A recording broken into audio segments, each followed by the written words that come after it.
TikTok, it's time to rock. Too busy gas bagging behind the scenes, weren't we, guys, in the green room? Instead of being here on live, on time, and we could have been if we wanted to, but, you know, gossiping, gossip must come first.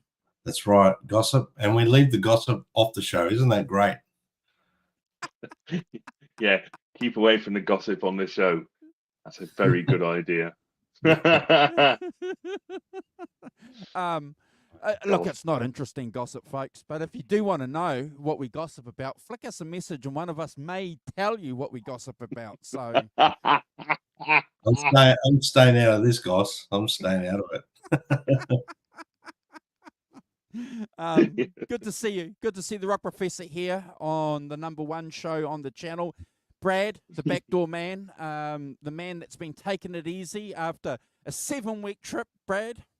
Mate, it was hard work. I'll tell you, the amount of countries I've traveled to. Yeah, you think about it, you're traveling all these countries and you got all these travel days, it takes it out of you. Oh, good on you, mate.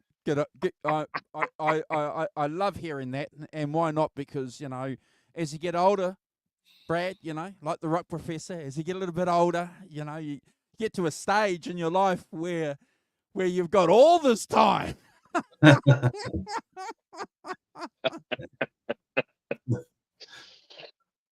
And you start to look younger and younger as the pressure of work disappears. Yeah, I think you've gone backwards, Simon. You look way younger lately. Don't know what's going on there. Yeah, got a picture in the attic. I'm going to share a story with you guys while we're talking about younger and looking younger and stuff like this. This is a true story. So anyway, a mate of mine, who I do a bit of business with, about 18 months ago, he grew a beard. You know, he goes, "Oh man, you know, I want to grow a beard." And I said, "It's easy. You just don't shave." And he goes, "Oh, okay, all right." So anyway, he tried a couple of times.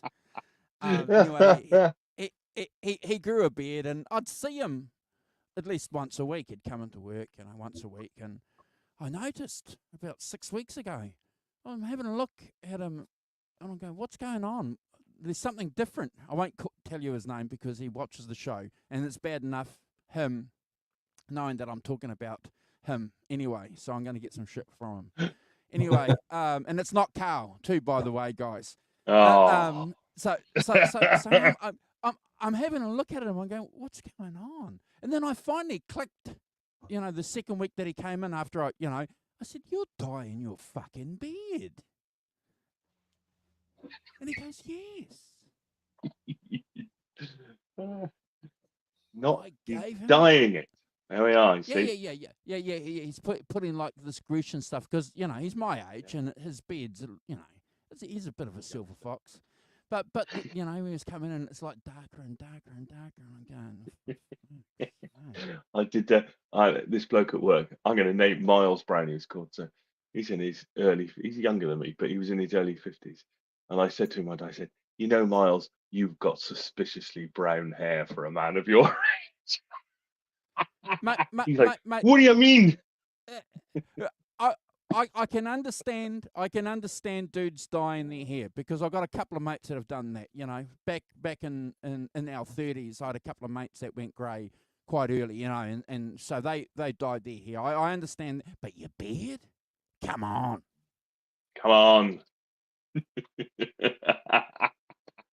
So anyway,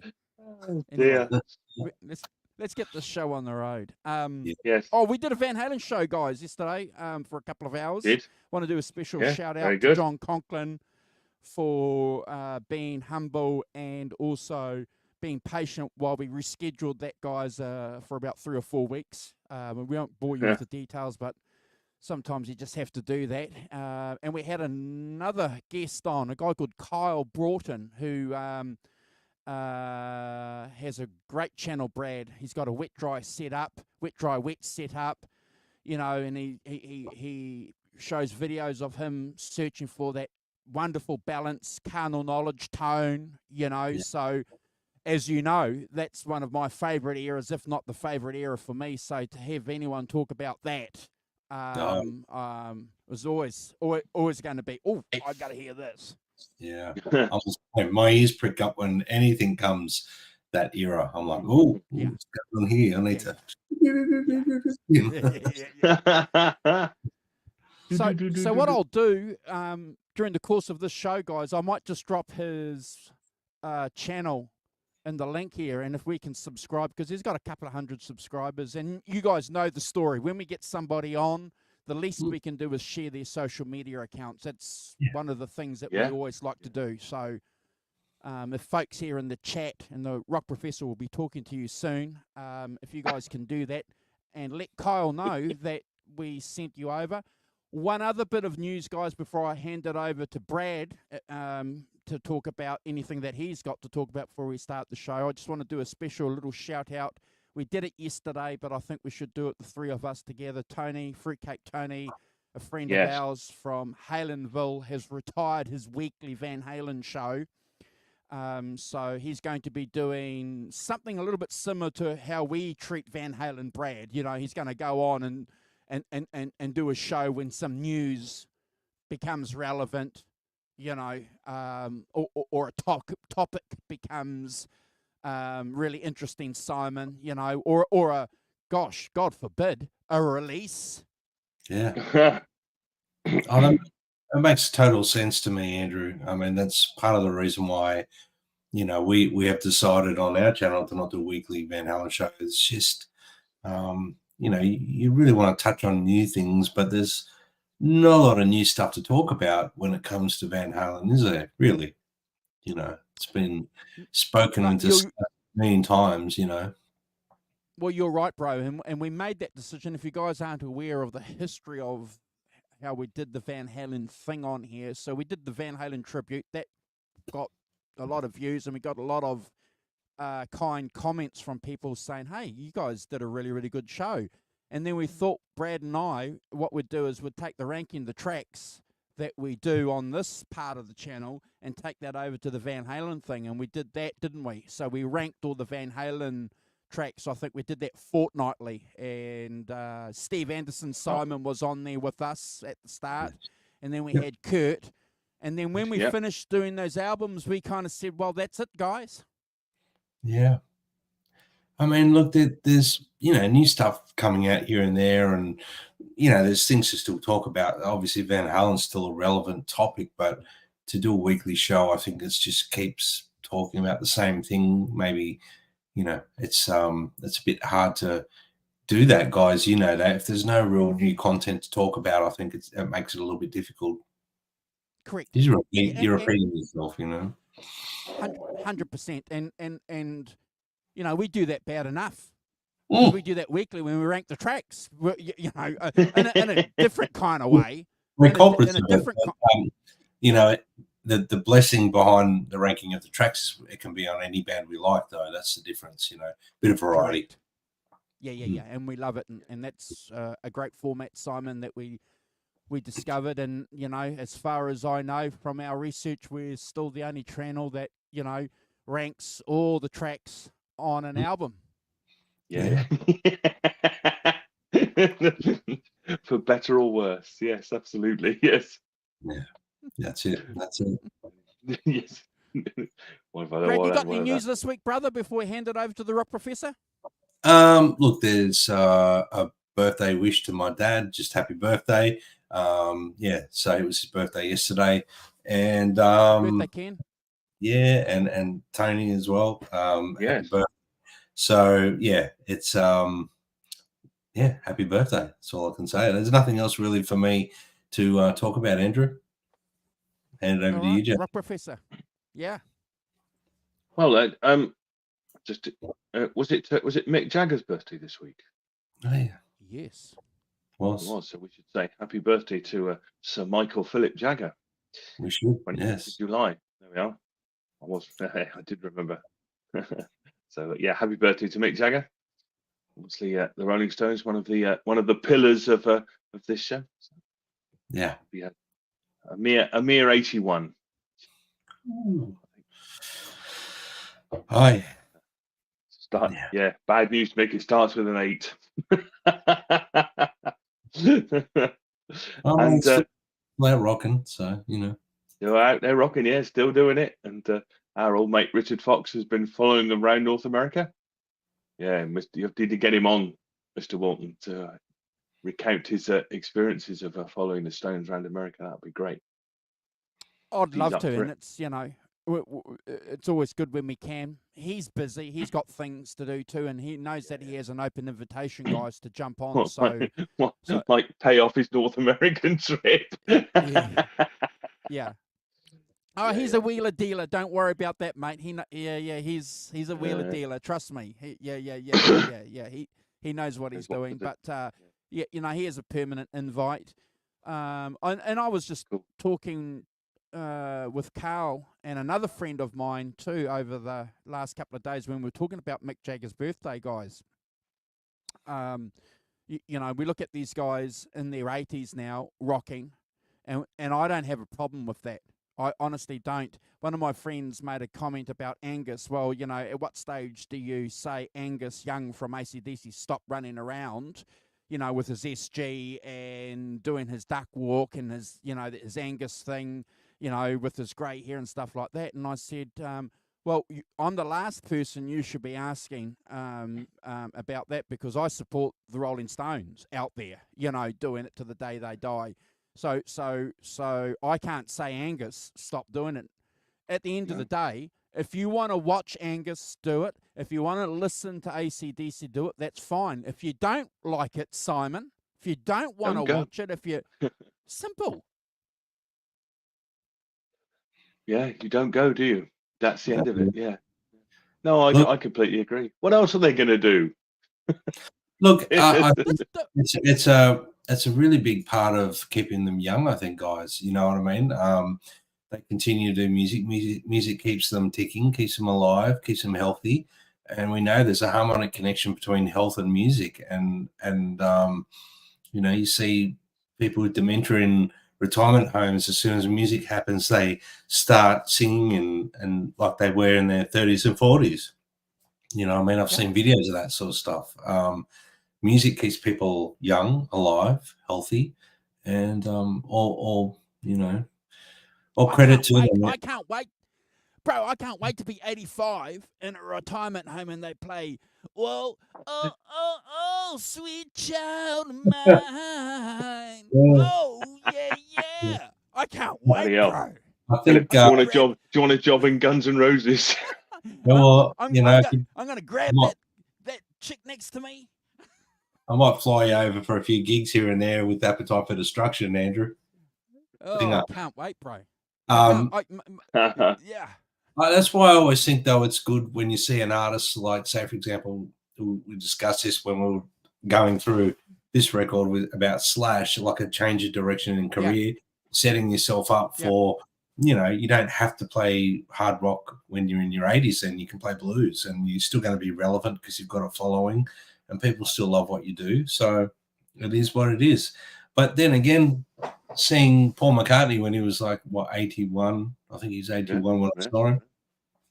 For me, being probably one of the biggest fans of the Beatles here in Australia, it was timeless. It doesn't matter if he didn't quite hit all those notes in Helter Skelter and things like that. It didn't matter to me. You know what I mean? It's just like the fact that I'm seeing like a piece of history on stage. That's how I saw it. So and that's, I saw Buddy. Sorry, guys. I saw Buddy Guy about 10 years ago at the Art Centre in Melbourne, maybe a little bit more now. And I was just sitting there with the person I went with, and just in awe, just going. And it's not the Buddy Guy that from the 70s, but it was Buddy Guy, and the predominant guitar player in his band was his rhythm guitarist, and he's just playing over the top. But he was singing, performing, doing his thing, and I'm like, I'm seeing history on stage here. You know what I mean? It's what I'm saying is, it doesn't matter how old they are. If they've got a thing that they're known for and that's their life, that's all they've ever done, well, let them do it till they're ready to move on. Yeah, Well, I agree. again, and so do I. And if they're going to die on stage, Simon, they're going to die on stage, aren't they? Die doing what they love. Well, Yeah, that's I pretty agree. rock and roll to die on stage doing what you love, isn't it? But it's kind of silly when you think about it, because my friend, we were having this conversation. It's like, oh, okay, so logically, you're thinking your argument is that so now they're in their 80s, they should stop doing rock and roll and find like an adult thing to do in their 80s, even though they've been doing rock and roll music all their life. Okay, I'm going to get a real job now, Simon, in my 80s. No, Good. it doesn't work Yeah. that way. And I've started applying for a real job. But let's be honest. If Angus did a blues record tomorrow, it'd sell out. Oh, Do you know what I mean? the guy's an amazing bluesman. That's what I'm saying. So there's never a reason for an artist to decide to stop. I mean, I've always said, I feel sorry for the singers that start off, especially the 80s ones, singing all that high stuff, and then they're in their later years and they're still singing about, it's so easy and stuff like that. That's hard because you're an older man to re-sing those lyrics, and things like Robert Plant talking about not doing Whole Lotta Love and things like that, and because he didn't quite relate to those lyrics anymore and things like that. You can understand that, but look at Robert Plant. He's shifted his career path, his whole career. Sure. Post Zeppelin, We'll start the show soon, but thank you guys, because we could, I'm just going to add one thing. I know that we've been, every time we talk about Australian music, every time we talk about AC/DC, I keep reminding and keep saying that we will do Back in Black. It is on the list. Back in Black is on the list. One of the greatest. And on that album, there are some great blues, even though AC/DC are rockers. But I just want to dovetail into what you said, bro. Like rock and roll ain't got noise pollution. Check out the riff on the start of that song, bro. That's blues, bro. Well, the predominant background of AC/DC music is blues music. So yeah, it's on steroids, but it's blues, Oh, that's it. It's blues rock, isn't it? It's absolutely blues rock. With Angus doing his Chuck Berry in the thing, it's the way to do it. You want to do a shout out, Rock Professor? I'll do a shout out. Yeah, I'll do a shout out to Mike Brookfield, who I'm now subscribed to, and I've been looking at his channel from last week. He's really good, Mike. So if you watch, great stuff. I'm catching up, but only slowly. Oh dear. Okay. So we've got a few people in. I think so Derek said, "Great show, chaps. I'll catch you later on the replay." Thanks, Derek. Digital Guitars UK. Is that Andy? Andy? Yeah, Andy. Yes, they are. Jim. I don't know. Is that not Jazz Thunder? Is it? Is that Jim? Yes. I don't whatever. Morning, Jim. So you shortened your name to practically nothing. And we got Ellen as well. Good morning, Ellen. Don't worry, Ellen. Little Feet are a tremendous draw on the circuit. She's worrying that not many people are here. It's like, well, you might be a bit more niche this week than last. But John ZD31. Morning, John. Hope you're well. He's failed to listen to the album, so he's listening to it now before we start. He'll have got through it all. Oh dear. We've got Jim. We've got Ed as well. I noticed Ed made some comments further down. So morning, Ed. Hope you're well. I think that's everybody who's made a comment. So thanks all for joining. And yes. I just want to again continue from what we were saying before, the Rock Professor, to shout out right on from Dirty Deeds. Absolutely, John. Absolutely. Just a great song. And AC/DC being a Scottish band, no argument from me, Jim. No argument. He just happened to move to Australia. Brad. Yeah, we adopted, so we say they're Australian. Yeah. Quite So right. you got a Kiwi drummer two Scotsmen and a guy from and a Geordie, a guy from Newcastle. Yeah, Newcastle. Yeah, Oh, Ed. but Brian they're is not- from Newcastle. Well, it's the Oh, same as it's the same as Russell Crowe. You know, the Gladiator. He's Australian.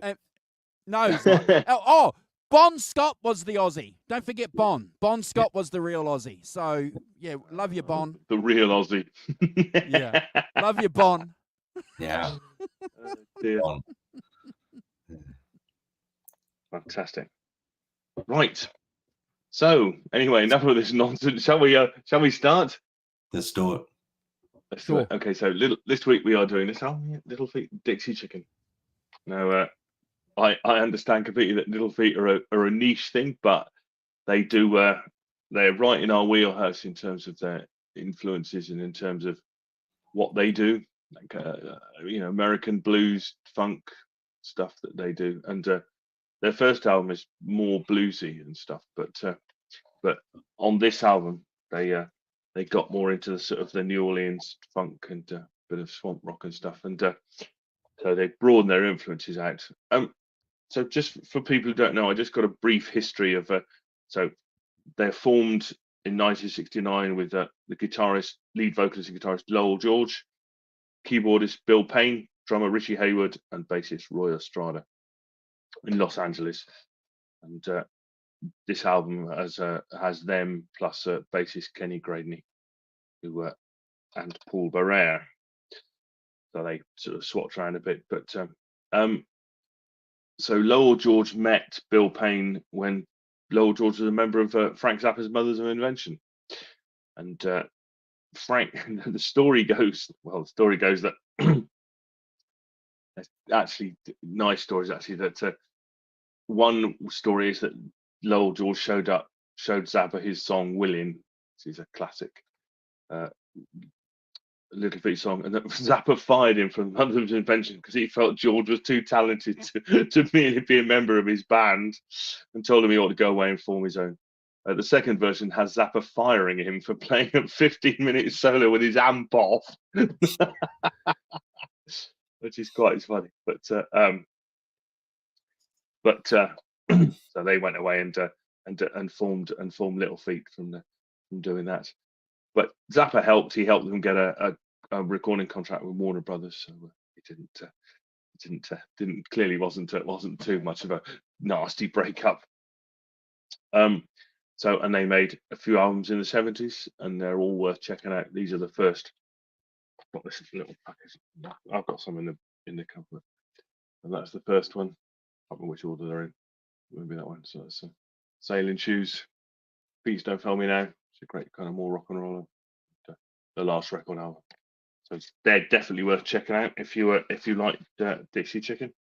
They have great some, and I think Lowell George is one of the great slide guitars of our time.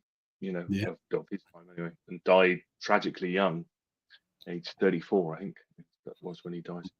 But, Too young. So yeah, and just a word about the clearly it's quite a weird cover, which is done by an artist called Neon Park, who had painted the Mothers of Invention's "Weasels Rip My Flesh," and his surrealist art is on all the albums. I think it's all the album covers through to his death in 1993.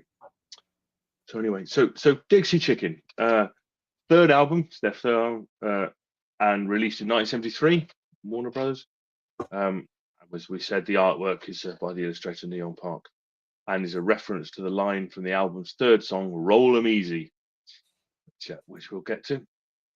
It's considered their landmark album, with the title track as their signature song that helped further define the Little Feat sound. The band had added two members, guitarist Paul Barrere and percussionist Sam Clayton, to make the more complete, familiar lineup that continued until their 1979 breakup, following the death of Lowell George. So so it's not a huge amount of history out there in the world, but yes, recorded in late 72 and released in 73. So I think we should shall we do track one, side one? It's not a very long album, this, you'll be pleased to know. So Yeah. Oh, and I should say that before the name Little Feat was came from a comment made by the Mothers of Invention drummer Jimmy Carl Black about Lowell's small feet, with the spelling of feet being a homage to the Beatles, FEA and BEAT, which is nice. That's cool. So anyway, the first track on side one is the classic, the Little Feat classic, Dixie Chicken. Which, I mean, it kind of sets, as we say a lot on this, it sets the scene for this album in terms of sound and in terms of, what they're going for as a band sound. It's got this kind of funky drums at the beginning, and bass and piano come in, and you'll notice all the way through that there's a lot of mixing of instruments, with things coming in and out and stuff, and very early 70s way of of thinking about recording. And but clearly the basic band is in the studio, playing the songs pretty much live, and then do some overdubs. And I think that the first thing we say is that Lowell George slide playing like nobody else is. I think he kind of plays along with his singing, doesn't he, a lot? Yeah. And that's really interesting. It's almost like a sort of harmony voice along with his singing. It's not a call and response thing. It's playing along, and you'll notice in the solo, he sings the solo when he's playing it on slide. So it sounds almost like two slide. It's like the role reversals, or the slide is then the lead, but he's still singing along with it. So I kind of swap those two things around in the focus, which I think is extraordinary. I think I can't think of anybody else who does it like that. So I think that's pretty unique. And clearly he's got a unique tone, with the I don't know, you probably saw Joe Bonamassa recently required his Dumble amp, so this is his Dumble amp on here, and you can absolutely hear it, that kind of very high, kind of beautiful singing kind of slide that he does, and then the kind of much more, bit sort of growly bottom end. I think, to me, it's a fantastic sound, and as a sound. Lots of and tremendous use of backing vocals as well. There's a lot of backing vocals that go into, he's a great singer, but he has these backing vocals as well to really spell out the singing on the chorus and things. Some nice New Orleans piano things. As I said, for me, Dixie Chicken is the classic Little Feat song. So it's a Brad score from me. It's 100 out of 10. It's never tire of it. I'd never tire of the so beautiful slide playing and stuff. So yeah, sorry, I don't expect anybody else to go there, but for me, it's 100 out of 10. Awesome, Andrew. Thanks, mate. Runs for their lives. Thank you for the super chat. Love the show at work. We'll catch up and watch the show later. Thank you. New name. So make sure, please, that you've subscribed. So and I'll make sure that we subscribe back. Jim's got great lyrics. Yeah, I have to agree with you there, Jim. Not too familiar with this band, guys. As I was saying to the Rock Professor and Brad in the green room before we went live, I sort of discovered this band when I started picking up the slide guitar about 10 years ago, Brad, and was looking for some influences. And this guy came up as an interesting guitarist because he's one of the few guys out there that uses single coils. And we've got some pics that we'll show during halftime when the Rock Professor prompts us of him playing a Stratocaster. There's not a lot of guys out there. I think, Brad, last week you reminded me and said that George Harrison is one, but most guys, when you think about it, Simon, that play rock and roll and blues on slide guitar are going to play Brad, an SG or a Les Paul for a lot of reasons. If you've played slide on a Stratocaster, and I have, and I'm sure most of us have, it is a different technique to playing with humbuckers. It's less forgiving. So the technique that you have to have, this is my opinion, when you're using single coils, is you got to be a little bit more tighter. You got to be a little bit more concentrated and aware of what your fingers are doing. So that's why I was kind of interested in this guy. Heard of the band, knew a couple of the songs, and this is definitely one song too, Simon, that I knew. So I agree with you. You know, it's a definitive song. I love the crunch, Brad, that you got on this song. You know, behind the keys.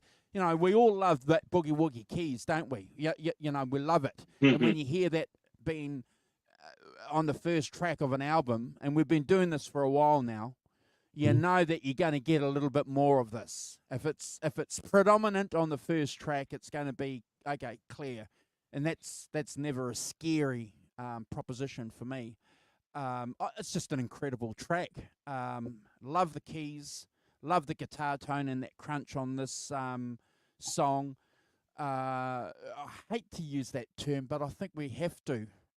But I don't like using it, you know, the Southern rock term, you know, but, you know, clearly after listening to this, Brad, you know where this band fits in as far as categories is concerned. Yeah. Again, which isn't a bad thing. Simon, I've given this a 9 out of 10 Rock Professor, and it's never a skip. Brad.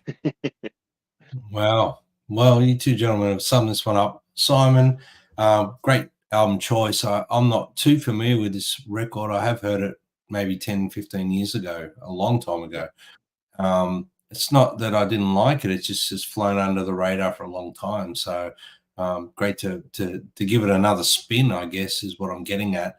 But I think the title track for this is a definite standout for the record. It's fantastic. It's got like a New Orleans sort of funk influence there as well. I'll pick that out. I don't know if that sort of resonates with you, gentlemen, but you know, the slide playing, the guitar work is prominent. It's got that smooth bluesy feel. You mentioned about the guitar playing and the vocals or the singing, you know, sort of mirroring each other at times, Simon, and I think you did too, Andrew. And I like how that happens in the song. It's got it complements. It's almost like the storytelling and the guitar storytelling as well, if that makes sense. I like that. I think it's got a really cool vibe. I love the effect on the guitar as well. There's one of the guitars I noticed, because I always rank the tracks lately with headphones, because I like to really listen to it in the gym and really get into it. And yeah, listening to it in my headphones, and one of the guitars had like a really cool effect on the guitar. I love the musicianship is, you know, top notch. The bass playing, the drumming, the guitar playing, the vocals, all stellar musicianship without repeating everything you guys have said. And I especially love that gospel feel backing vocal. It's one of my favorite things that a lot of bands do. You know, I never really sort of thought about it too much until the early 90s, guys, when I listened to the Black Crowes second record with all the singing, the BVs and stuff like that, and the gospel style BVs. And then from the early 90s, whenever I listen to bands that have got it, it really resonates with me, and I love it. So I have to give this song a 10 out of 10, guys, and never a skip, and a great way to start the record, guys. So top choice, Simon. Top choice. Well done. That was one of my points on that's one of my points I was going to make on a song about, you know, Southern harmony being having heavily influenced by this. So, but good on you, bro. Good on you for getting in there. First in, best dressed, you know. You got it, bro. And it's hard to do that from the tail end when you're ranking third, you know. So it's not often the tail ender gets in first, bro. You got to plunge in it again. Nice one. Yeah, it's funny, isn't it? I've known about. I run this record since I worked in a record shop. That's when I came across it in kind of about 79, 80. So not long after it came out. So, and Little Feat have always been a favourite since then. Really, you know, I've got, you know, my boss Tony. You know, it's one of the things he would have turned me on to. So we used to play it in the shop a lot as well. Fantastic record. Yeah. It has a kind of interesting. It has a real West Coast laid back vibe to it, doesn't it? You know, rolling a big one. Oh yeah. Oh yeah. Yeah. Even the name, the title track, the Dixie Chicken thing. It's Yeah. anyway. So it's got that whole thing of lighten one up and kicking Yeah. back with fried Kicking chicken. back, yeah. As ever, I drive around listening to it in my car quite a lot, and it's a fantastic record for just chilling out, driving around in your car. Just brilliant. But yeah, I mean, of course it's a thing. It's a particular thing and has a particular, that kind of very relaxed kind of, funky vibe that I love. I think is fantastic. But yeah, if you're looking for upbeat rock and roll, this possibly isn't the place to be so much. But, Yeah, that's right. but well, it's in days when people made albums to be albums, and not necessarily made dance records and stuff. So it's that change, isn't it? Over from that into more serious album making. So, Yeah. Anyway, so the second track is Two Trains, which has again electric piano and wah wah at the beginning and that thing, and just that slide over the fret. And the thing I'd say about Lower George is that the slide playing is so melodic and beautiful because it's not, there's no hard playing, is there? It's kind of very it's very light touch and very just you're pulling the melody, you're pulling the song out, and I think that it gives it tremendous beauty in that slide guitar play. It's kind of that way, I think. Again, you've got the chorus with lots of backing vocals. You've got the slide that punctuates the singing, and that amazing, and then a brilliant piano breakdown with the slide as well. But the thing I'd say about this above anything else is, and the first track, Dixie Chicken, whatever else they're doing, they have fantastic melodies. They have fantastic choruses. You can sing. If you be my Dixie Chicken, I'll be your. I could just remember them straight off. And I think that's a tremendous part of this record is the melodies of the songs. They're very strong melodically, beautifully arranged as well. And I think that this is a really good example of a nice little instrumental break at the end. There's no great long solos on this. Spoiler alert: there's no great long solos on this. They're all integrated into the songs and into the tracks, and but they're very beautiful nonetheless. And so 10 out of 10 for me. I'm biased with this, but it's Two Trains, another fantastic track to Andrew. I better get in quick then, before Brad makes that another connection then about Quick. where the rock professor was taking his one of his comments on the song. One of the unusual things about this album, exactly, if you are expecting to get Norman Brothers type of album on this album, you're not going to. You don't have the huge guitar solos, Simon, which is something that he did a little bit later. During my slide guitar journey, but on his early albums, no, the slide guitar was very much an accompanying instrument. It wasn't the star of the show. But a little bit later on, I think he was probably riding on the success, Brad, maybe of the Allman Brothers band, maybe where the slide guitar was a prominent instrument. So just maybe, I don't know, but definitely not a big. You're not going to get 5-minute Elizabeth Reed, solos on this album. Nevertheless, it's still worth a listen if you're interested in listening to different slide guitar technicians. Love the bass track on this, Brad. Love it, and these guys. And again, I've got to take a point, Simon, that we were talking about yesterday on the Van Halen show. These early albums, in the 70s especially, late 60s, early 70s especially, really had a good bass and drum sound, didn't they? Very rarely do we rank an album that has a shit bass and drum sound. Very rarely. The bass may be weak on some albums, but it's beefed up by the drums. Yeah.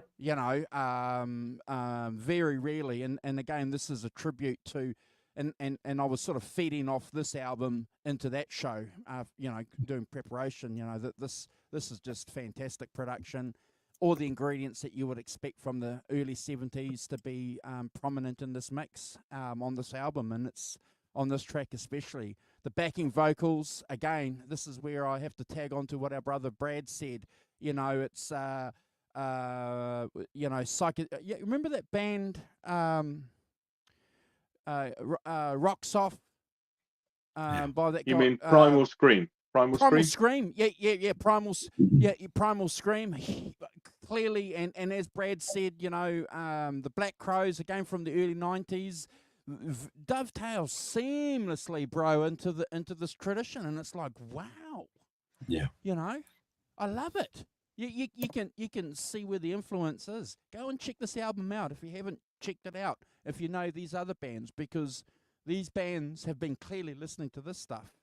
And Rock Professor, you said it, the guitar solo is just fantastic. You know, it's great. It's not overboard. It just, you know, it's the salt and pepper. You gave it a 10 out of 10, didn't you? Good. Because I've given it a 10 out of 10 too. And it's just a cracking song. Tony Bowen is in the chat, our brother Morning, from the Tony. UK. Good to see you, Tony. Jim's off to Brad. walk his dog. Have a nice walk, Jim. Yeah, good man. Good man. Enjoy. 2 Trains. This song features a really funky rhythm. I dig that. I'm into that sort of funkier style of things when it comes to this style of music, when it's got a real driving riff and it's funky. The guitar, the slide guitar I put here, there's like a layer of complexity in it. It's creating a sense of urgency. I get the blues influence there. Is I'm sensing that you can kind of feel like it's the train thing, you know, the blues, the concept of when you're playing the blues like a train rolling. I kind of get that vibe from the guitar playing and everything like that. I think it's a great vibe. The band's really tight. I have to back up what you said, Andrew, about the bass playing.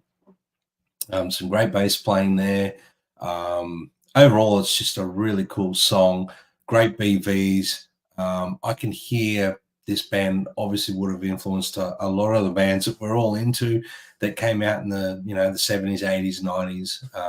You know, I can hear the influence there from this band. And the slide guitar playing in this is great. Like we've mentioned it before. It's a unique style on a single coil guitar, and I can't tell on this one whether it's a single coil or not, but it does sound like that to me, and it's done so well. So without repeating everything you guys have already said, I gave it a 10 out of 10, guys, and never a skip. Simon. Yeah. It's the, as you said, and the congas and stuff give it a whole sort of, Oh yeah, you know, I'll put that there actually. Latin vibe. Yeah. It's, the rhythm, the feel. Yeah, absolutely. Yeah. As I said, that delicacy of playing that is, you know, really nice.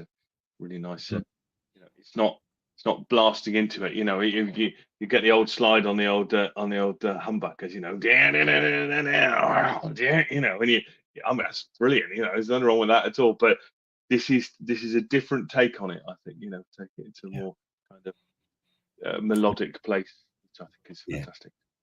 So, Roll 'em Easy is the third track. And basically, this is an acoustic song, with just playing again. It's quite delicate acoustic, but a fantastic melody. Is the thing I'd say about it. And you know, I made a note of the first kind of couplet. You know, oh, I am just a vagabond, a drifter on the run, an eloquent profanity. It rolls right off my tongue.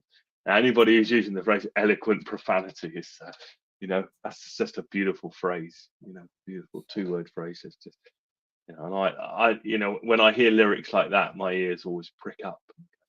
Listen to that, you know, and then so that's just with an acoustic guitar, and then again, I don't know whether he's overdubbing it himself, but I would guess he was. But he's playing that, you know, the acoustic, and then he brings the slide in over the top of it, kind of thing, which is, you know, again, just adds some lovely colour to it. But again, the chorus is great. Roll 'em easy. It's got a fantastic melody, and you know, you've got that kind of the slide not only tone but beautiful note choice as well. Doesn't play a whole lot, but it's just, it's crystalline without feeling sharp and kind of, it's not ice picky. Just, it just has that beautiful harmonic quality to it. And there's a harmony part in there as well when he singing harmony in unison, and there's a harmony part that sings that as well, which is a nice little touch, and a nice little slide figure at the end to add some color. But again, this is all about the feel and the vibe of the song. I give it a 10 out of 10. I'd never skip it. It's and I think that what's interesting, you've had two kind of funky sort of mid-tempo things. So you've got this, branching out into acoustic land and something very different. So I always like that sort of thing. So yeah, 10 out of 10 from me, and never a skip. Andrew. Yeah, no southern band is going to do a record that's inspired by movements and themes and elements of the South without doing an acoustic track, are they, Brad? It's the bread and butter, and you always love to hear that on rock and roll tracks. Just off the top of my head, the Stones did it regularly through some of their greatest albums. We were talking earlier, Brad, weren't we, and Simon, about Slash. Guns N' Roses came out with a whole side of an acoustic album in their first. Was this Guns N' Roses Live? Was that their second album, Brad? Was it their second? Like an EP, yeah. They re-released a live EP, and then yeah. Yeah, so it's there, and clearly, we all love it. You even have Poison doing a bit. Anyway, okay. The point is, these guys are Southern guys and inspired by that, and it's almost as if you have to do that. And I think it's a great thing that they've done this version. I have to agree with the Rock Professor. I've made a note here, Brad, that I didn't expect this to be the third song. Normally it would be in the middle, or towards the end, maybe the third song from the end from previous experience. So yeah, nice surprise to hear it quite early. I love the track. I'm not going to add more than what the Rock Professor has said. The slide guitar, the vocals, the acoustics, it all works. I've given this a Brad score. I think it's one of the greatest tracks on the album. Brad. Yeah. Well, hopefully I don't.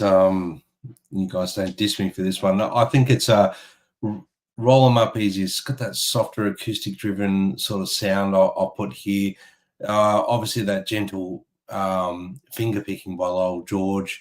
The guitar work here is understated, but it's emotive. So it's supporting the song's lyrical content and the simplicity of the song, the delicate vocals, great BVs I'll put, but I only ranked it 7.5 out of 10, guys. So a timeout. No. Fine. It's how it strikes you, doesn't it? As a thing. Yes. Banished. Yeah. Dear me. 7 out of 10. Sorry, guys, but I still think 7.5 is a good score. It's not like a. Do you? Never a skip. So. Oh dear. Okay, cool. So, the next track is "On Your Way Down," which is a song by Alan Toussaint, who's the great New Orleans producer and songwriter. So you've all come across him in many ways, associated with Dr. John a lot and things. So, again, this has a kind of piano. Starts with a piano in New Orleans style, which is not surprising because it's Alan Toussaint is from New Orleans. So he's it's right at home in that. And then you've got that kind of drums and great bass playing as that funky bass playing that has underpinned so much of this record. And again, you've got the the organ comes in, as a kind of all those instruments contrast with one another. Piano, then the organ. You got piano and the slide do a kind of little call and response thing. It's quite interesting. And they use the piano and the slide, and then some really nice backing vocals as well. Great use of backing vocals, and some lovely slide playing, which underpins the singing. Again, he's doing that kind of slide kind of harmony thing. It's not a call and response. It's a different place for it, playing along with that with you singing. And then you've got this really nice slide solo, subtle, kind of, but with great feel and great passion as well. It's a lovely melodic solo in there, and such a beautiful touch to it as well. And then it just dissolves into an instrumental, and with the instruments intertwining at the end to fade out. I gave this 9 out of 10. Never a skip. Great feel. It's about, it's lyrically, it's about, don't tread on the people on the way up, because you might have to see them on your way down, kind of thing, at the perils of fame and the perils of the thing. So it's a fantastic song, and has a great subject matter as well. And clearly written that early has a bit more resonance than these days, I think. So yeah, 9 out of 10 from me. Never a skip. Andrew. Couple of things. Tony Bowen has put another great comment in the chat, and we were talking earlier about Stratocaster players who play slide, and we should mention Bonnie Raitt is a slide player who plays a Strat too, and she's been playing that Strat just about her whole career, bro. Yeah. I'm not talking to you because you only gave that other song 7.5. I'm talking to the Rock Professor.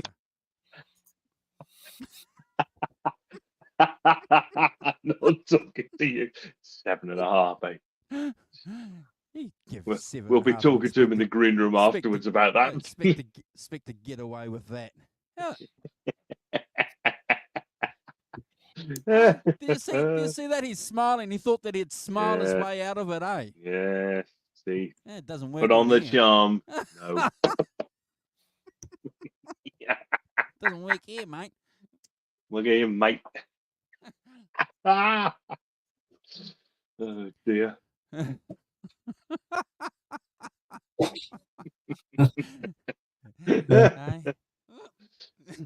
do you like? What do you like? My turn this week. My turn. I know. Yeah. Of course, the other R besides Bonnie Raitt is Ry Cooder. We need to, Ry Cooder. Fantastic. We need to do some Ry Cooder for sure. So yes, Tony, the list grows longer of people that we need to do. Not running out of albums anytime soon. No. Boomer Story, Paradise and Lunch. Yes. Anyway, where were we?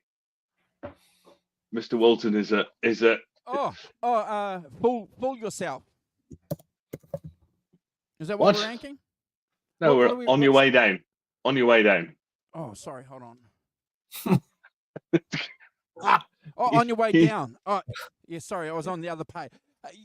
Guys, when I heard this, I thought it sounded like the start of Instant Karma by John. I thought, yeah, and I thought, and I listened to it again. And I thought, it's a sneaky little Instant Karma progression going on there, which is fantastic. I mentioned earlier, Simon, at the start with the first song about the keys, the keyboards. And again, we get that on this track. The keys, love it. Fantastic. Into dovetail from the previous song. And then the guitar. I don't know how they record this, or how it's recorded, or whether it's recorded individually or in a live band situation, but I'm going to assume I think the guitars must be tracked, Brad. Yeah, I think so. Yeah. Yeah, and because they just sound so good in a different kind of way. They don't sound like they're quite roomy. I could be wrong. I haven't done a lot of research on this. If you are watching on a replay, you know a little bit, so let us know. But I just love the guitar tones on this song. I've got, Simon, originally I gave it about 8. And then on my second and third and fourth listen, I've given it 9 out of 10. I just think this track is pretty good. It's got all the ingredients I like. It's got the keys, and a good guitar tone, and a great song. 9 out of 10, and it's never a skip. And hopefully, Brad has got over the 7.5. Got over his fit of pique. Look, Brad, this is not a limbo show. We're not doing limbo dancing here, bro. How low can you go? Yeah, how low can you go, bro? Yes, you know what? You're taking some low blows here, I can tell you. All right. Look, I might be. I'm going to take. John ZD341 said, "Don't take any from these guys," and I agree. I'm not gonna. Quite right. Quite right. Yeah, quite right. No, I might redeem myself with this one. Look, we're all entitled to our opinion, and I felt the last song still 7.5 was a good ranking for it, but you guys obviously shot me down, so we'll move on. I think entitled is a very strong word. On your way down. All right. So this track for me, it had a strong New Orleans sort of R&B influence I could feel in the song. Great piano playing. I love that organ feel as well, the organ that's in there. The guitar's played with that laid back groove. Underscores like the song's cautionary sort of message with that sort of soulful, smooth tone of the guitar. The solo is bluesy. I'll put that there. It has a bit of a Bad Company feel for me, and that including the lead vocal there. I thought that was really cool. I'll put here the percussion is fantastic, and the BVs again fantastic. I've given it a 9 out of 10, and never a skip, guys. Simon. Quite right. Oh dear. We try and behave ourselves a bit more. So the last track on side one is "Kiss It Off." It's a Lowell George song, and has kind of starts off with a synth drone, which is quite interesting. Now, what I'm not entirely certain is I know that Bill Payne does play synthesizer, but I don't know whether Malcolm Cecil, and if you don't know the name Malcolm Cecil, you know his work. Because he's one part of a group called Tonto's Expanding Headband, and they did all the stuff on the Stevie Wonder albums, Talking Book, Fulfilling His First and Harley. So yeah, they enabled Stevie Wonder to make all those fantastic records. Put Stevie Wonder on the list. So it's again, it's got the congas which give it that really funky feel. They're coming, and again another acoustic song, and nice piano playing under the vocals. But, the synth is just weird spacey noises, isn't it? I'm not entirely certain. I think it's oh look, there's a cool new sound. Let's have that on our records, kind of thing.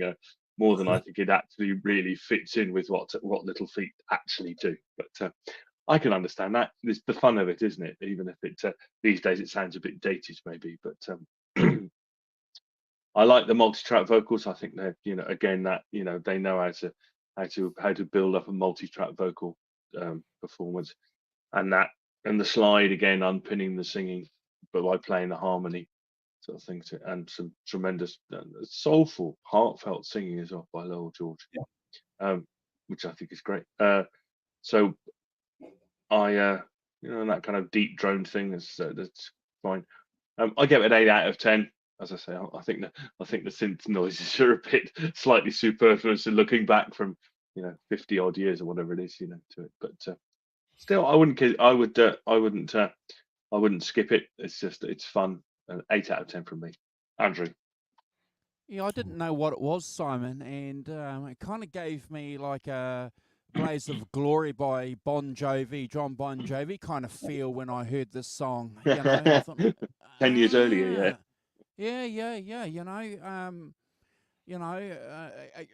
So I'd be keen to hear what Brad has to say, because he made a interesting face comment. But it didn't sound like it was like a slide guitar making it, but it sounded kind of like that song, which is a great song, one of the great songs that John, ever wrote. Hope I don't get into trouble with John ZD351 for making that comment. He gave me a bit of shit talking about Poison. For sure. He can do that, but Bon Jovi's okay. And for everything that you said, Simon, very interesting. Thank you for providing that. I didn't do any research on what that instrument was. Just a good album song, Brad, for me. I've given this 8 out of 10 too, Simon. Just a good album song. Nothing startling here. No, Brad. Kiss It Off. There's some very trippy vibes going on at the start of this track. Yes, keyboards are a little spacey out and out there kind of vibes happening. And like you said, Simon, the new sounds. Let's put it in a song somewhere. I don't know what's going on there, but this track features like a haunting sort of atmosphere. It's got some dark sort of psychedelic tones going on there a little bit. The acoustic guitar adds a lot of depth to the song, has a brooding vibe, and the song's got like that mysterious vibe, with the acoustic feel as well. I ranked it 7 out of 10 and never a skip, gentlemen. So I don't know if you want me to time out, but I'm just that's where the song sat for me on the album. And as we do, we rank these. We rank these songs, as per the album. So, that's where I thought it sat, about 7 out of 10. Fair score. Yeah. Fair score. No, it's fine. It's John's ranked On Your Way Down to 6.5 just because he can, and he's not heard it. Well, you know what? Good work. And sorry, Simon, just to go back, I just wanted to say I left any comments about Andrew's Bon Jovi reference there out of the equation deliberately, just because I'm already in the bad books. So.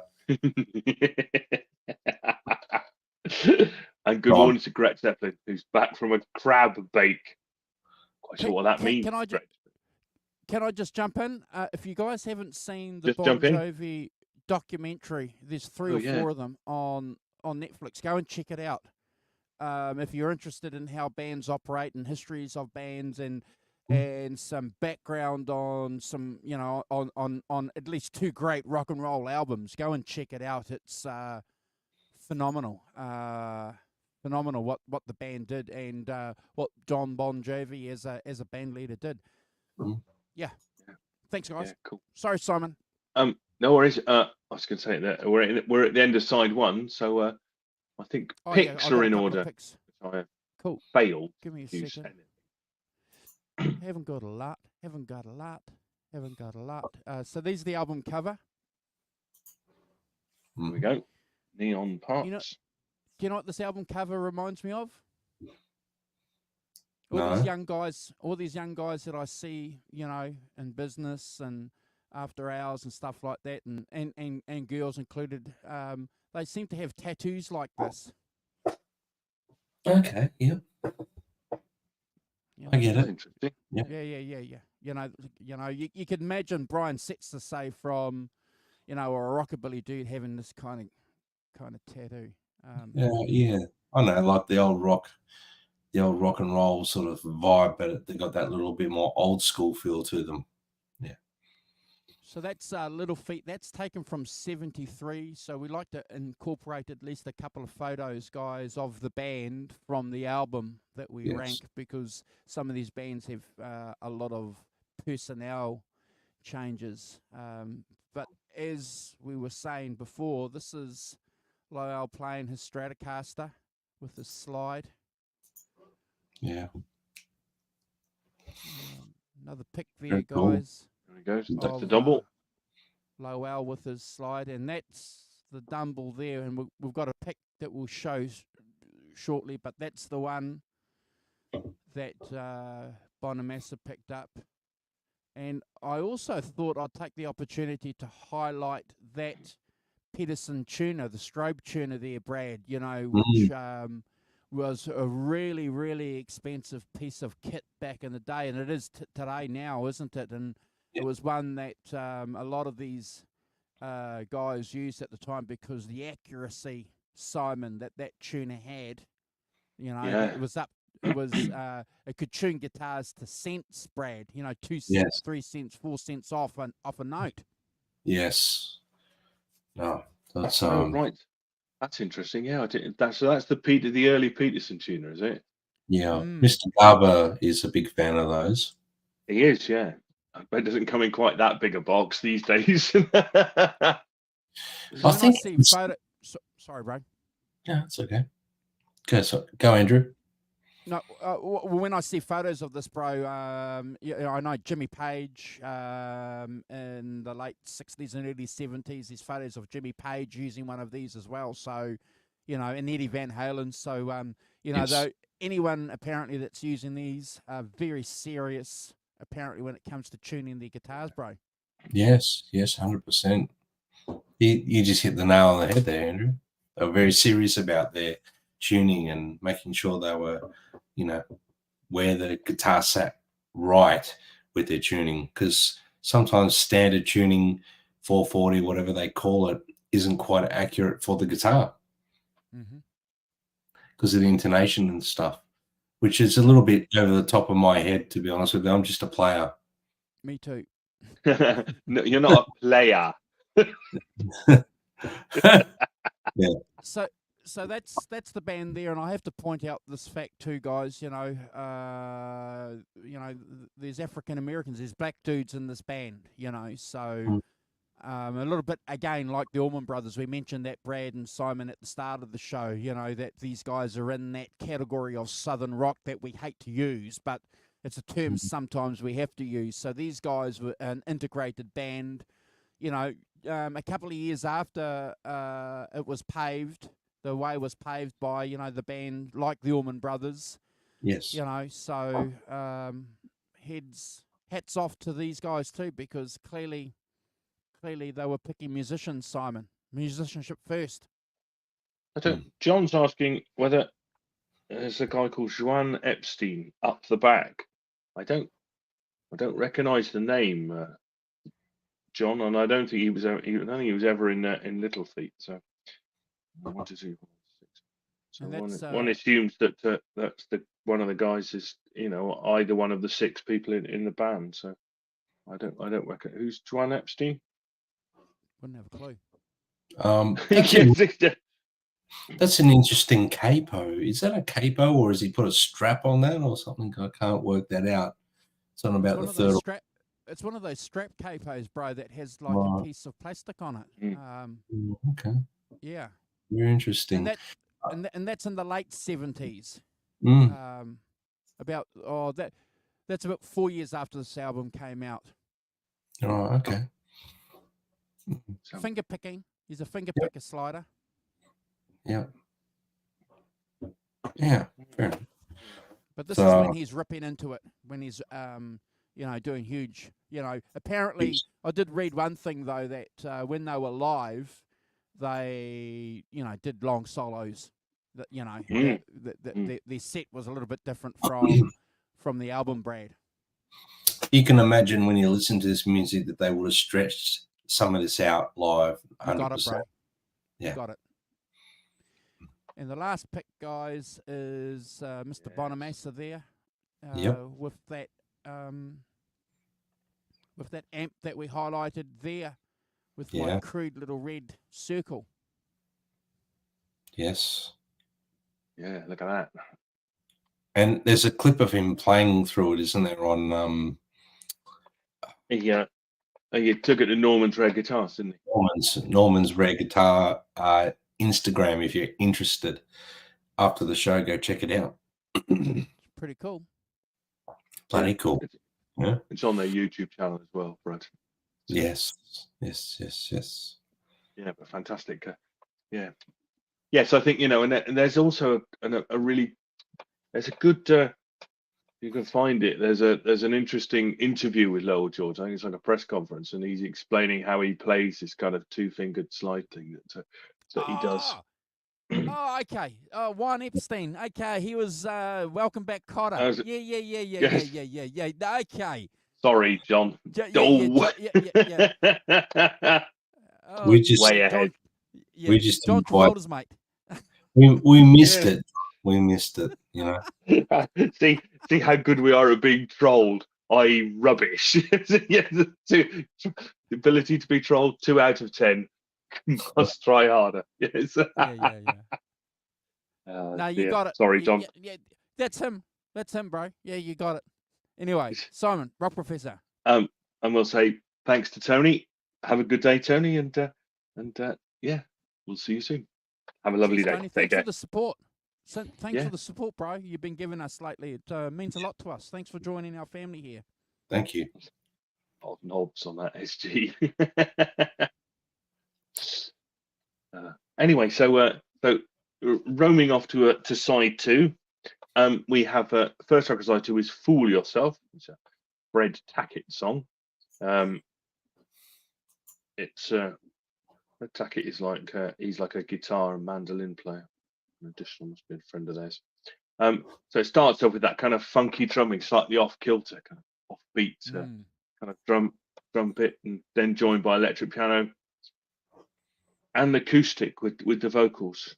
And clearly, this is a track that builds because the bass comes in as like a really amazing funky bass that play, and then you get that fuller sound as it comes in with the keys, drifting in under the vocals, and the multi-track vocals as well, and the slide guitar, which again is underpinning that singing by playing the harmony stuff.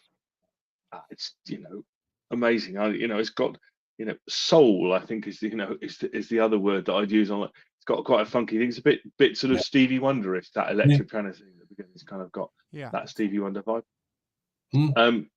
Another great track. 9 out of 10 from me. Never a skip. Great opening to side 2. Where are we? Andrew. Yeah. Hold on, mate. I'm just trying to do 2 things at once. Oh, that's fine. That's right. I'm now forgetting which order we're going in. You wouldn't think it was that difficult, would you?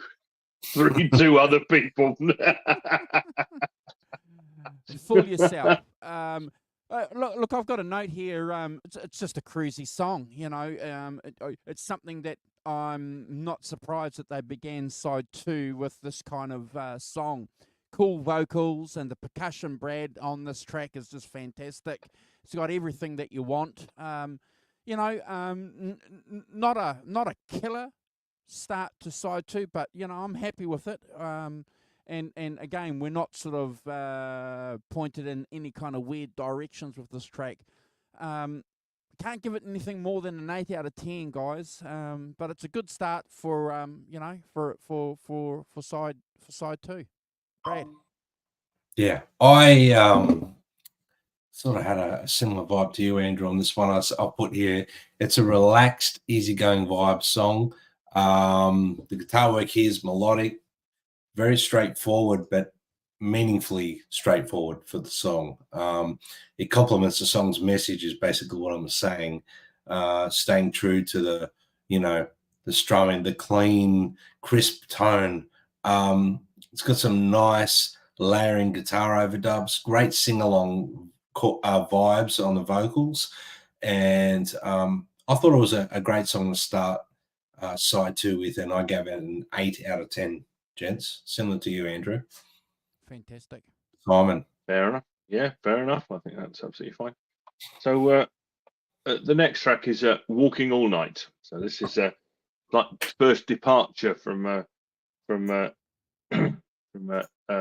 Lowell George singing. So this has lead vocals by Barrera and Bill Payne, and they composed the song. So it's got nice kind of bluesy slide start. I think there's 2 tracks of slide on it. So and then the drums come in, funky drums, bass, and electric piano. And I don't know whether it sounded to me like a sort of bass keyboard kind of thing, a sort of low down keyboard playing some bass stuff. But great funky vibe, 2-part harmony vocals, And again, that slide underpinning the vocals, but not Lowell George singing this time. So it's he's just instrumental. And you've got a lovely glassy melodic voice like slide solo at about 155. And the piano playing that New Orleans funky style. And again, and this time you've got backing vocals doing call and response things. So, kind of, which they've normally been singing along, not doing anything, but they do a call and response thing towards the end. 8.5 out of 10 from me. Never a skip. Another fine track. Andrew. Oh, that's interesting. I really dig this track. I've got a note here that nice. this is probably for up until listening to the album to this point, this would be the perfect radio song for this album from my point of view. I love the cool slide riff. The bass pops on this track as well. Wasn't sure of the vocals, so thank you for clarifying that. And I love the vibe that this song has. And and it's one of the great things that some of these early '70s albums captured. A couple of days ago, I posted the anniversary of 461 Ocean Boulevard on our social media accounts, guys, and that was 50 years ago. And there were a lot of songs on that album that sort of kind of dovetailed Simon into this vibe, from that kind of it's hard for me to explain, and we should be doing better at explaining, because that's what this show's about, trying to explain songs. Oh, forgive me. But it kind of fits into that kind of mood, that mode for me, Brad. And I love it. One of the great reasons why that 461 Ocean Boulevard was such a great album is because they had a lot of radio songs, But popular music and radio music back in the 70s was a lot different to the shit we've got now. We've said that many, many times. It was more sophisticated. Now it's just mind-numbing, mind-manipulating, mind-drugging shit to keep you focused out of reality of what's going on. It's just to keep you drugged and in this kind of never land. Back once upon a time, listening to music was about escaping the drug of being caught in never land. Sorry. Are we saying that radio is the opium of the people? Yes. Adapting Karl Marx. Yes. and watching Olympic game opening ceremonies. No. Okay. Don't go there. Okay. Let's keep it on the track. All right. 10 out of 10 for me, guys. I love this track. Yes. Quick, somebody call him back in before it's too late. We're staying on track. We're staying on track. Nice. So Brad, is you? Is it me? Me. It's you, bro. Sorry. He hasn't handed over to you, but I'll do it for him because. Thanks, Simon. I really appreciate that, mate. Thanks. You're still thinking about that opening ceremony, aren't you? Let's not go there. Okay, so we're on Walking All Night, and I think it's a great track. It's got a high energy sort of blues, rock driven sort of sound to me. I love the bass, the drums, electric guitars, some powerful guitar lines and dynamic slide. I put here that I love the way the lyrics are portrayed in the vocal take. The vocals are down the line, but deliberately. Well, I probably should rephrase the down the line thing. They're purposely sung that way for the song, and it's complementary. So it's perfect. It's not downgrading the vocal. It's saying that it's perfect for the song. And the BVs are great as well. I gave it a 9.5 out of 10, gentlemen, and never a skip. Cool. Yeah, Simon. I think I might have to up my score, really, didn't I? I don't know what was I thinking. Right, time out. yeah, time myself out for my own idiocy. Not doing that beer all day. I'll hand it over to you, Simon. Yeah. Right. So yes, thank you. Yes, quick. So the next track is "Fat Man in the Bathtub," which is a back to Lowell George song. Again, it's got that kind of acoustic slide of bass and the funky drums. Right, beautiful, funky feel. Slide plays chords under the singing this time. There's kind of much more of a chordal thing going on. Multi-track vocals and amazing instrumentation, and the mixing in and out. You know, the organ and the piano, and they all come in and out, and beautifully done. I don't know if you know, somebody's there going, now, you know, press the fader up for this, press the fader. You know, probably it's about 5 people on the. I envisage there being 5 people on the mixing desk, kind of pulling it, you know, now kind of thing, with notes saying 151, put that up. But yeah, amazing instrumentation, mixing in out. A kind of much denser, more lush sound on this. I think, you know, a lot of the other tracks quite, even though they got instrumentation, it has that kind of early 70s spacious feel to it, which is like, it's, you know, gives every instrument a chance to breathe. This is a bit more lush and a bit great guitar sound under you know, there's a fat man in the bathtub, and you know, you've got that gradual kind of breakdown to scat vocals and drums and to fade out. So this is one of my favorite tracks on the album. I've always loved this track. It's 10 out of 10 for me and never a skip. So great vibe to it. Andrew. Okay, prepare yourself. Over the finger of doom is coming. I get exactly what the Rock Professor was saying when he was describing all these elements, and I've just nailed it down basically to the song floats along. The song has this wonderful floating capacity, and I love that when they can do that, when the production team can do that, because they're not clearly using a computer to do that, Brad. It's all done in studio. It's all done as exactly as the Rock Professor has described it. You know, they're pushing up fade. They're doing whatever they have to do. And we've watched a lot of documentaries over the years of how they make a lot of these tracks, and we see them and we hear the producers and the technicians, don't we, Brad, talking about how they do that. We've read books where they talk about how it's been done. So the fact that we can describe that now ourselves by hearing these songs and sort of get a bit of an idea is one of the reasons why I enjoy doing this show, because you get an idea. This is what they're doing. So thank you, Simon. The song floats along. And, you know, it's a great album song. As a standalone track, separate from the album, well, it doesn't quite cut it for me. But Simon, I've given this 8 out of 10, but never a skip. Never a skip. Brad. Paramedics. I don't even know how to go on after you, Andrew. You're just after revenge, Brad, for the ribbing you took. Yeah,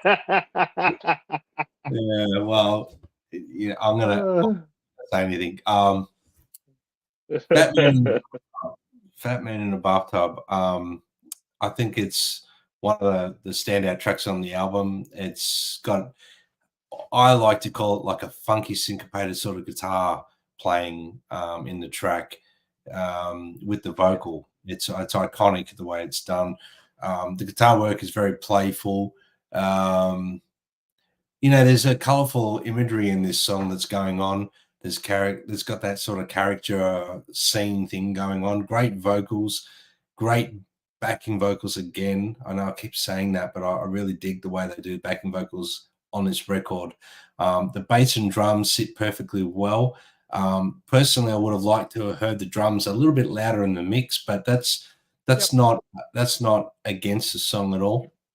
I think the song stands strong, and it's 100 out of 10 for me, this one, and never a skip. Oh, Simon. Oh, look at that. Mr. Walton in the wilderness. Yes. It's the way I do things. I don't know why I rank the way I do, but it's funny because this album is fairly fresh, so maybe that song stood out to me the first time I heard it, and the more I listened to it, it just was the one I thought was the one that deserved that. Yeah, absolutely. Yeah, I agree. Yeah. The one thing I'd say, Brad, is that I know what you mean about the drums, but clearly in those days, everything couldn't be louder than everything else, could it? There was the sacrifice of that more lush sound, and the more instrumentation thing is clearly the drums, dropping back in the mix kind of thing to accommodate that. No, I get it. So I completely understand what that is. So the penultimate track, careful with this, is called Juliet. It's by Lowell George. This is something of a departure, really, in terms of sound. It starts off with an electric piano, and then has Lowell George playing the flute on it, which is the major instrument on it. It's reminds me a bit of Traffic and things like that. Yes, some British bands, Traffic. But I think, for me, it's got, the one thing, I've said it quite a lot for this, I'll say it again, whatever else they're doing, they got a song. They got a song with a melody, with a, great and, great vocals, and again, that kind of mixing things, it's got the Leslie organ effect, I think, on the guitar. But that's what it sounded like to me. I'm playing under the singing, more funky drums, but, but you've got, again, those backing vocals contribute to the kind of lush sound of it. It's kind of quite a pastoral song, really. And then you've got a flute and piano instrumental break, towards the end, which is lovely as a kind of, and then a nice unsettling discord just to end it slightly unresolved. But 9 out of 10 for me, never a skip, and I think a fantastic contrast to, by introducing the flute and that into the instrumentation. You've got a nice, really nice bit of colour that is a change from the other tracks. Andrew. Thanks, yes, Simon, for that. And thank you, Alan, as ever, for your wonderful comments and contributions and rankings in the track. Thank you. We always appreciate that, and we highlight them. Simon, John's given it 2 out of 10, even though he hasn't heard of it, because it's the second last song on the album. Well, he's on the money. He's on the money. He's not on the money. Yeah. He's on the money. The flute just doesn't do it for me on this track, and I'm not a fan of the flute in rock and roll. To be fair,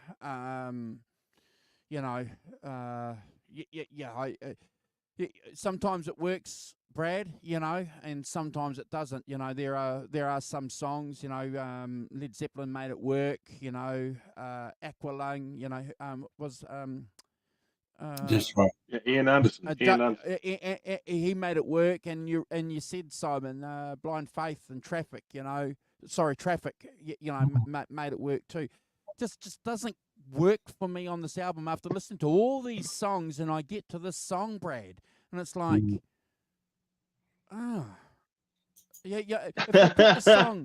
if they put this song early on, where the acoustic song was, Simon, and put the acoustic song here, it would have made perfect sense for me.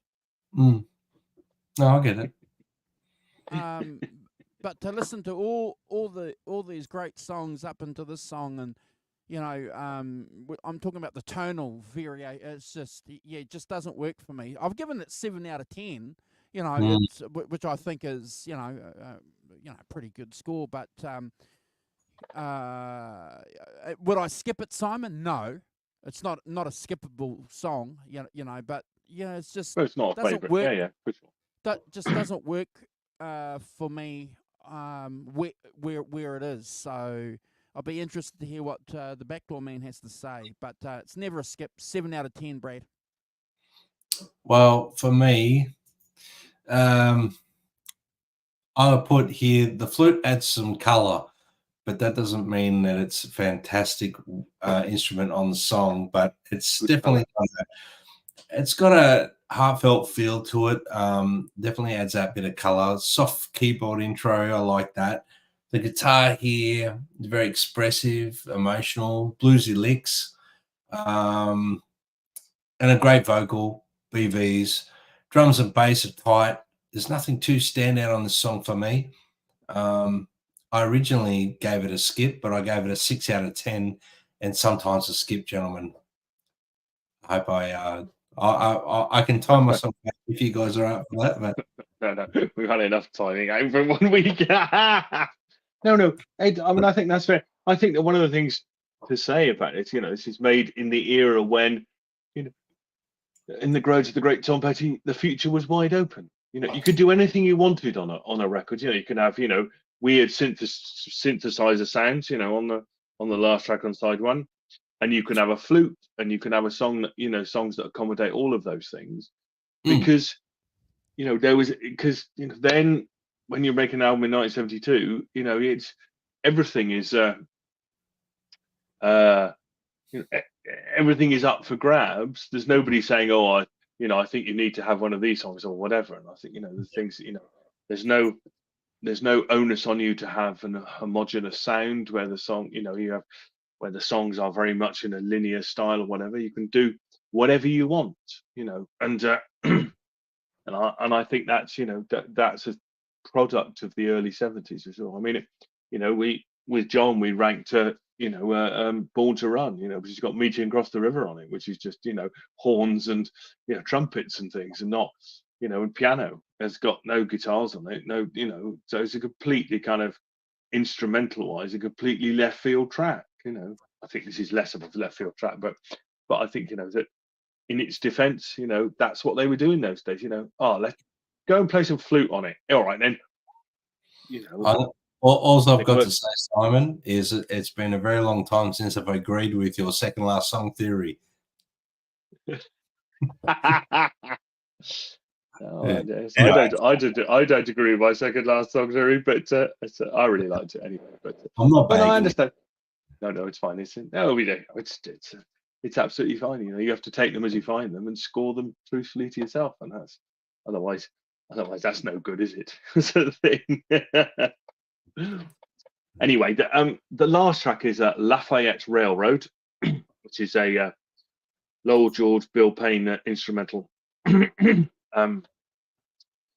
Starting off with congas, electric piano, which is what Bill Payne plays, isn't it? Electric piano, yes, keyboards. Remember that? And that kind of has that deep kind of guitar, and and the slide plays a really nice melodic, subtle, feel. It's really great, and again, that kind of piano and electric guitar playing call and response this time. So you've got an instrumental call and response in it, which don't, which is not what's really been going on previous to that. A lovely melodic, lyrical slide solo from Lowell George as well. And then you just drop down to congas and the guitar and fading out with the slide. It's an 8 out of 10 from me. It's never a skip, but I think it's one of the slighter tracks on the album. So one feels. I think I gave it less than I might have swapped them around. Yeah. So where are we, Andrew? Yeah, I don't mind the track. I think it's a great ending for a fantastic record, Simon. And I was waiting for you guys to mention it, but I'm going to save it now. The congas. I like the Santana vibe that this album has on a lot of elements on a lot of other songs leading up to this song. The congas. So again, it's when did Santana do that the Woodstock gig, Brad, which was one of the standout performances? When was that? 69. 69, yeah. I think so. Yeah. 69. Yeah. So and a lot of bands, link back to besides Jimi Hendrix, being the king of Woodstock, the Santana performance, one of the highlights too, and I can hear elements of that band in this song, and sort of not necessarily the guitar playing. I've got to qualify that, because some people might think, well, he's not sounding like Santana's band. No. Yeah. On a lot of these tracks. So whether or not, Brad and Simon, that was something intentional, when you have a look though at the guys that are playing in the band, there's a couple of black guys, so that kind of that African thing, which was coming through a lot. The British guys, the Rolling Stones, pulled it, didn't they, into a couple of their albums. So, it was part of that earth world music before it became world music, I suppose, Brad. Oh, look at that. We've just broken new ground. World music before it was world music. Good shags. Well done. I'd just Um, like to say and at this juncture that Woodstock is 55 years old this year, August the 15th yeah, to the 18th. Oof. well, we might. You know how we said that we were going to plan a yarn show maybe that might be Yeah. the next yarn show. We might just get together and talk about Woodstock. Maybe some of because I've seen it many times. I'm sure we all have, and maybe we can get together and talk about Woodstock. Have a yarn, I think celebrate we should. Woodstock. Yeah. Yeah, that'd be cool. Yeah. And the slide is perfect. And I just want to back up a point that Brad made too earlier. You could see how they would have taken this live into some phenomenal territory. So great ending for a great album, Simon. And I've given I'm going to give this 9 out of 10, Brad. Be keen to hear what you have to say, bro. Yeah, well, I love a good instrumental track. I think it breaks up sometimes the monotony of an album with one vocalist or whatever. It just adds it. And I mean, maybe that's the bluesman coming out of me. I love, Sure. listening to Stevie Ray Vaughan records where there'd be an instrumental to break it up. And this one is no exception. It's got a lot of excitement to it. I know you don't like the word Southern rock, but it's got a Southern influenced guitar sort of slide into play, rhythm guitar and lead guitar sort of thing going on. I feel like it's like when you're sitting back listening to it, you kind of feel like you captured it in a journey to the American South. I mean, I'm picturing it in my head as I'm listening to it. I love the percussion. I love the bass, the drums. They're very laid back, but they sit very tight together in this track.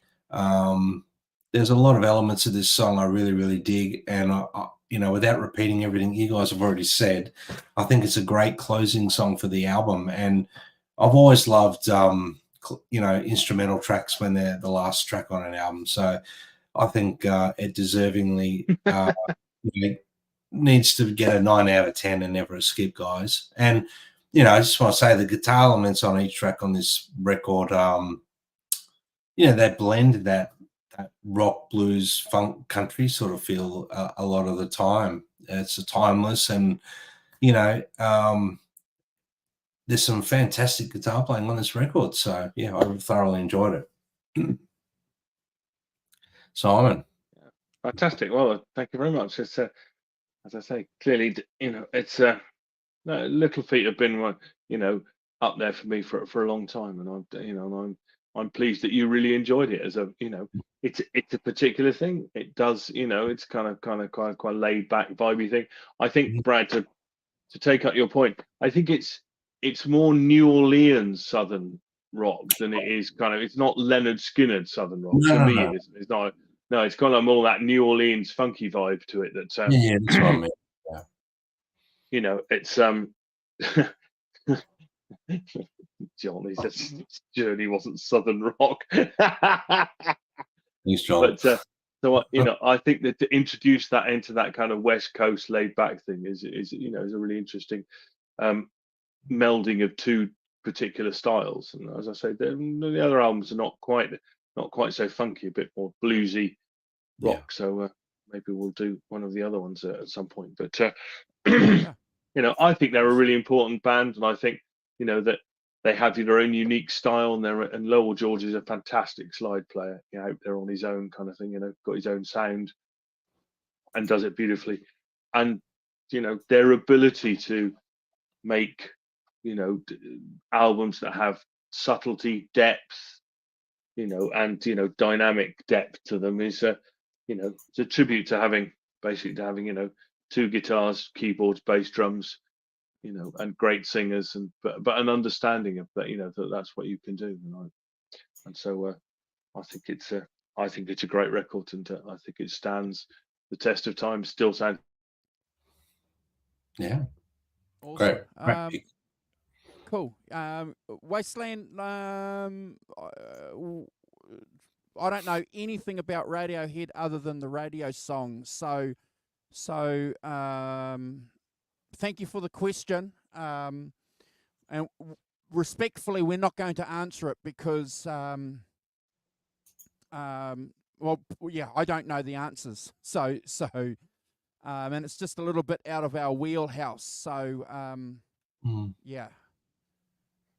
I don't know, Brad, if you want to offer a quick 1 minute impression on Radiohead, Simon. Look, I know I'm just looking at the question again. The most memorable, but also the most technical, notable band of the 21st century. I tend to, think you could be on the right path there. Definitely. I know I've listened to Radiohead a lot, in the early 2000s and late 90s and whatnot, but I haven't listened to it for a long time actually. But yeah, I always thought Radiohead were a little ahead of their time when they released all their hits and everything like that. I really think that they were a phenomenal band for that. When they were releasing a lot of the notable albums of that time. I'm just reading your comments. Sorry, I'm trying to read your comments while I'm talking, but Radiohead ever since the Sopranos, the reasons I mentioned Radiohead before is because your musical reminds. Okay, yeah. Like Andrew said, we're not massive on this channel about Radiohead, but I think they were definitely pioneers of that period of time when they were releasing their bigger records, without a doubt. There is a lot of technical stuff going on in their albums, that's for sure. And a lot of great recording techniques. 100%. Yeah. Thanks for the question, though. And Radiohead are a fantastic band. Yeah. Make sure you hit that subscription button, Wasteland Tour Guide. You've been on a couple of our comments, so appreciate it. But definitely innovative, that's for sure. Yes. Yeah. Oh yeah, 100%. Tom. What's the lead singer? Tom York. Tom York. Yeah. I do remember listening to Creep when that first came out. That was huge. OK Computer. It's a great album. I think that was the breakthrough album. That was the album that, and I had friends that I was hanging out with, Brad and Simon, who were OK Computer nuts. I was a little lagging behind a little bit. I was still listening to Pearl Jam, Brad, and Soundgarden. I was listening to that kind of music around that time. Maybe a little bit of Oasis. I was more listening to like bands like the Tea Party. You mentioned like Nirvana, Pearl Jam, Soundgarden, definitely Stone Temple Pilots. I was more listening to a lot of those guys in that same period, but I did listen to Radiohead quite a bit as well. But I was more a big Tea head, to be honest with the Tea Party, and mainly because of the similarities between bands I love. I could really hear the influences there. Awesome. Yeah, for sure. Thank you guys for watching. But always feel free. Sorry, Andrew, to cut you off, but always feel free to throw questions like that in the chat. We encourage that because it's great to see people in the chat, throwing questions out there like that. It's great. Fantastic. Thank you. Yeah, and if we answer it, we will, but please don't be upset if we don't, because we kind of like to sort of, even though we're not scripted, we've only have a certain amount of time and we don't want to go on for three or 4 hours. So, Brad is right. So thank you, Rock Professor. We're going to be back next week because we are going to be celebrating this album here, John Mayall's Crusade album, in honor of him passing away a week ago, Simon, well, last week. Yeah. So we were mentioning too, before you jumped on, I think Mark Zabel, a big YouTuber who does guitar lessons, was influenced by our John Mayall show, Simon, to do a guitar lesson, a Peter Green guitar lesson. So thanks, Mark, for acknowledging our small channel and doing that. Means a lot to us. Thank you. Yeah, definitely. 100%. Yeah. And Cool. we will plan a Woodstock party. So if you want to jump on and talk about that, we'll throw out some invites, guys, and people, if they want to jump on and talk about what were you doing when you were What were you doing? when Woodstock you was were on. the Rock Professor's age and you couldn't get to Woodstock. Did you have naked mud baths in your backyard? Aged 11. Were you doing things that you shouldn't have been doing? Whoa. Yeah, it's 1969. I'm 11. I don't know anything about it. I'm riding bikes and playing football. Right. But I'd love for us to On get together acid. and talk about that that film, that concert, that soundtrack. Yeah. What do you reckon? Well, let's do it. Let's organise it. We'll throw up a time card and whatnot in the a bit later, Andrew. You Yeah. just confirm, flick me a message, Rock Professor, with that date, and I will consult with you guys and we'll jack that up. But we're going to cruise. Thank you very much. If you're watching on a replay and you've got to 1 minute 46, this is the part where we like to ask you to subscribe to our channel, but also to our friends' channels as well. So if you go to our page, you'll see our community page and channels, all our friends there. Please go and subscribe. If you want to be on that page and you haven't already got in touch with me, please flick a message to Brad or the Rock Professor. I would kindly invite you, please, to go and join our friends over on Instagram. There's Brad Cook Music, Simon Williams, the Rock Professor, 33, and also our friend John ZD351 has a Instagram account over there, so please go and follow him. And if you want to be on this Instagram thing too, on this Instagram banner, for us to talk about your Instagram page, let us know. We'll have 20 on there, Brad, if we have to. However many we need. 100%. Yeah, Awesome. fantastic. Rock Cool. Professor, you want to do a shout out? I'll say thanks to Gret Zeppelin, Ellen Toll, John ZD351, Wasteland Tour Guide. Nice to see you. It's a new name to us, so hope you enjoyed the show. We've got John, lots of John. John's been on fire today. Thank you, John. Gret Zeppelin, Ellen, go quite a way back up. Tony Bowen. Tony, well, I lost a load of some stuff from early on, so hopefully that's all the people I've got. Jim was around as well. Ed too. So thank you guys for watching, and we'll see you next week. Bit of a John Mayall crusade. Fantastic. Yeah, should be a good one. We're going to dedicate that to the grandfather of British blues. And isn't it nice, guys? And I just want to sort of like mention this. Isn't it nice to see so many people, not only the stars, Brad, but just guys like you and I and Michael and just ordinary fans posting thoughts, remembrances, and nice comments about how even Tony, our friend Tony Bowen's posted a couple of signed records, that that he got from John. Just really nice to see ordinary people do that too. 100%. Yeah. It's great. Always good to see it, Ordinary people are the ones that, like the fans I call ordinary people, are the ones that are most important, really. You got it. For sure. Yeah, absolutely. Yeah. All right. We're out of here. All right, gents. Take it away, boss. Take care, everyone.